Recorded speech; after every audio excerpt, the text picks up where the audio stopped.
So you've been told to put down the salt shaker. You've swapped out the canned soup for fresh chicken, thrown away the frozen dinners, and started reading nutrition labels like they're top secret documents. And you did it all because your doctor told you it was the only way to save your heart. But you've been checking your blood pressure every morning for weeks now, and the numbers haven't budged. They're still up there, staring back at you. And you are left with that gnawing, confusing thought in the back of your mind. If I did everything right, why isn't it working? If that feels familiar, I need you to listen to me very carefully. The advice to cut salt is not wrong, but it is dangerously incomplete. It's like trying to put out a house fire by turning off the garden hose while ignoring the fact that the gas line is ruptured in the basement. The salt on your food was never the real villain. The real problem is what is happening inside your body to the salt. For decades, we've been blaming the shaker when we should have been looking at 4 specific, measurable thieves that are actively stealing your body's ability to regulate pressure. And if you know what they are, you can take them down without ever having to starve yourself of flavor. Stick with me, because by the end of this, you are going to understand your own body better than most doctors have the time to explain.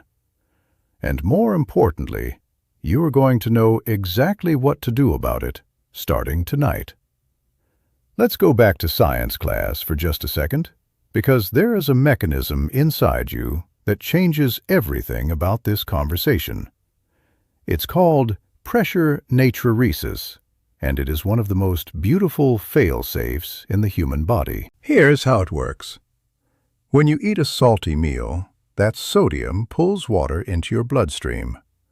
Your blood volume goes up, and for a moment, the pressure inside your arteries rises. That is the salt spike everyone warns you about. But if your body is working the way it was designed to, your kidneys immediately sense that pressure change.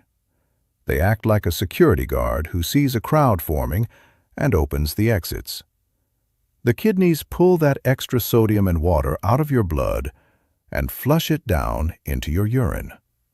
The volume drops, the pressure falls, and you return to normal. This is why you know someone who eats bacon and pickles every day and has the blood pressure of a teenager, while someone else looks at a soy sauce packet and swells up like a balloon. That difference is called salt sensitivity, and it has almost nothing to do with the salt itself. It has to do with the machinery that is supposed to clear that salt. If your kidneys aren't letting go of sodium, you are holding on to water, and if you are holding on to water, your pressure stays high. Cutting the salt is like trying to fix a sink that won't drain by turning down the faucet. Sure, you might slow down the overflow, but you aren't fixing the pipe. We have to fix the pipe. I had a patient once, a woman named Maureen. She was 64, recently retired, and the kind of person who does everything by the book. When her doctor told her to cut the salt, she went all in. She threw out the shaker, stopped eating out, and spent hours in the grocery store reading labels. She was eating rice cakes and plain chicken, and she felt like she was punishing herself for the sake of her health. 6 months later, she walked into my office, sat down, and slid a log book across my desk. Her blood pressure was still sitting at 158/94. She looked at me and said, "I did everything they told me. I gave up everything I liked. Why isn't it working?" That is the question that haunts millions of people. And the answer is that she was fighting the wrong war. So we stopped blaming the salt and started looking for the culprits that were holding her blood volume high. We ran labs for 4 specific things: magnesium, insulin, uric acid, and potassium. Every single one was off. Not dramatically, but enough. They were stacking on top of each other like weights on a scale. And until we removed those weights, the number on the cuff wasn't coming down. Here is the first weight, and it's the one that affects nearly half the country. Magnesium. Magnesium is the relaxation mineral. If your blood vessels are a garden hose, magnesium is the signal that tells the hose to loosen up and widen. It works by raising a compound called nitric oxide, which is the gas your vessel walls use to open themselves up and let blood flow freely. When you have enough magnesium, your arteries sit relaxed and open, and blood moves through them smoothly at a lower pressure. When magnesium runs low, that muscle stays tight. The hose stays pinched, and your heart has to push harder to get the blood through. Now, why is everyone low on magnesium? It's a perfect storm of modern life. The soil our food is grown in is depleted of minerals after decades of intensive farming. The processed foods that fill our grocery aisles have had the magnesium stripped out of them in refining. And to add insult to injury, a high-sugar diet actually makes your kidneys dump magnesium out into your urine. So you are losing the little you eat. The fix here is food. Leafy greens like spinach and Swiss chard, beans and lentils, nuts, especially pumpkin seeds and almonds. If you are eating those every day, you are already ahead of the curve. For some people, food isn't enough to close the gap, and a supplement is warranted. But this is a conversation you have to have with your doctor, because magnesium interacts with the kidneys and with certain blood pressure medications. Now, the second thief is where things get really interesting, because it's a hormone. A hormone that you have probably only ever heard about in the context of blood sugar. I'm talking about insulin. You know insulin is the key that unlocks your cells to let sugar in. But insulin has a dark side when it comes to your blood pressure. When insulin is high, it tells your kidneys to hold on to sodium. It flips the switch from drain to hold. And your kidneys listen. They stop letting the sodium go, they hold water along with it, your blood volume climbs, and your pressure goes up. And this happens even if you haven't touched the salt shaker. This is the reason we see such a strong connection between pre-diabetes, type 2 diabetes, and high blood pressure. They are the same fire burning in different rooms. As we age, or as we carry extra weight, our cells stop responding to insulin properly. The pancreas pumps out more and more insulin to force the sugar into the cells. So your insulin level runs high all day long. And that high insulin is quietly, silently telling your kidneys to hold on to every drop of salt and salt shaker dot they can.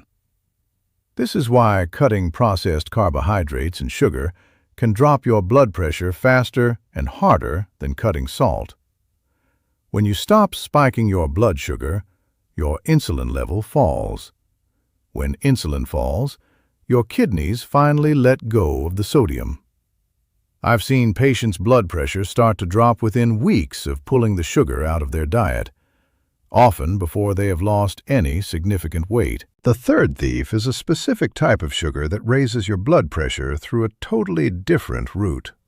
It's called fructose, and it's the sugar that sweetens most processed food and almost every sweetened drink.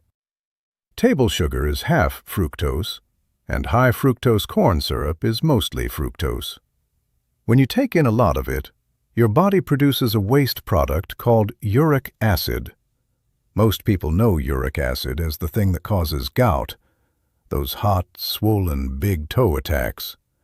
But long before it ever causes a gout attack, uric acid is quietly raising your blood pressure. It does it in 3 ways at once. It blocks that same nitric oxide we talked about earlier, keeping your arteries constricted. It stiffens the artery walls over time. And it tells your kidneys to hold on to sodium. It is a triple whammy on your cardiovascular system. This is a lab that is cheap to measure and easy to treat, but almost no doctor checks it. If you have stubborn blood pressure, you need to ask for a uric acid test. The fix is simple. Cut the sweetened drinks. Cut the soda, the sweet tea, and the juice. Read labels for high fructose corn syrup and added sugar. If diet alone isn't enough, there is a medication that lowers uric acid. But again, that is a conversation for your doctor. Now we get to the fourth and final driver, and this is the mineral that does the opposite of sodium. It is potassium. Potassium is the heavy artillery against high blood pressure. It tells your kidneys to release sodium into the urine, doing the exact job we have been trying to get them to do the entire video. It also helps the vessel walls relax, lowering the resistance. And it calms down your sympathetic nervous system, turning down the volume on those stress hormones that drive your pressure up. The modern diet is backward. We are high in sodium and low in potassium, which is the exact opposite of what your blood pressure needs. For most of human history, we ate the reverse. A lot of potassium from plants and very little sodium. Your body was built for that ratio. When you flip it, your pressure drifts up. The fix here is food, and it is genuinely pleasant. Root vegetables like potatoes and sweet potatoes, which most people are shocked to learn are loaded with potassium. Tomatoes and cucumbers. Leafy greens like spinach again. And beans, lentils, and chickpeas, which hand you fiber on top. It is no accident that the foods rich in magnesium are also rich in potassium. They go together. One word of caution. If you have kidney disease or you take a blood pressure medication that holds potassium in your body, too much potassium can be dangerous. So this is the other one to clear with your doctor. Here is the big takeaway. High blood pressure is almost never a single problem. It is a stack of small problems adding up. A little low on magnesium, insulin running a little high, uric acid creeping up from too much sugar, potassium too low because the plants aren't on the plate. Each one alone might not push you into the danger zone. Together, all four will. And they will hold it there while you are busy blaming the salt. So what did we do for Maureen? We pulled the sweetened drinks and the processed carbohydrates out of her day. We loaded her plate with magnesium and potassium foods. Her doctor started her on a magnesium supplement based on her lab results, and she stopped obsessing over the shaker. Within about 10 weeks, her home log was reading in the low 130s over the low 80s, down from 158 over 94. Same woman, same kitchen, just 4 small corrections instead of 1. Now, before you change a single thing, I need to draw a clear line. If your reading is ever in the range of 180 over 120 or above, especially with a headache, chest pain, trouble breathing, vision changes, or weakness on one side, that is an emergency. You need to call for help immediately. Do not sit at home adjusting your diet. And if you have done everything right and your pressure stays high, push your doctor to look for a specific cause. One of the most common is a hormone condition called primary aldosteronism, where a small gland sitting on top of your kidney makes too much of a hormone called aldosterone.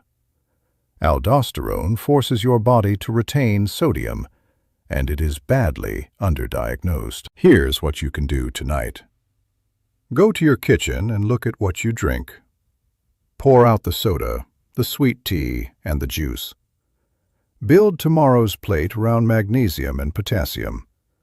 Spinach, beans, a potato, a handful of nuts. Cut the obvious refined carbs and sugar for 2 weeks and watch your morning numbers. If your pressure is going to respond to insulin, you will usually see it start to move inside that window. Write down 3 questions for your next appointment. Check my magnesium. Check my uric acid. And if I am on 2 or more pills and still high, test me for primary aldosteronism. Keep a simple home log. Same time every morning, before your coffee. Numbers on paper are what tell you which of these 4 drivers is yours. We spent a good part of this video on insulin, the hormone that tells your kidneys to hold on to sodium. What almost no one realizes is that insulin can run too high for 10 or 15 years before it ever shows up on a standard blood sugar test. That means the damage is well underway long before anyone says the word pre-diabetes. We are just scratching the surface here. If you want to understand the early signs of insulin resistance you can spot yourself, the simple test most doctors skip, and the eating pattern that brings it all down, the next video is waiting for you. It is right there on the screen. Click it, and let's keep going.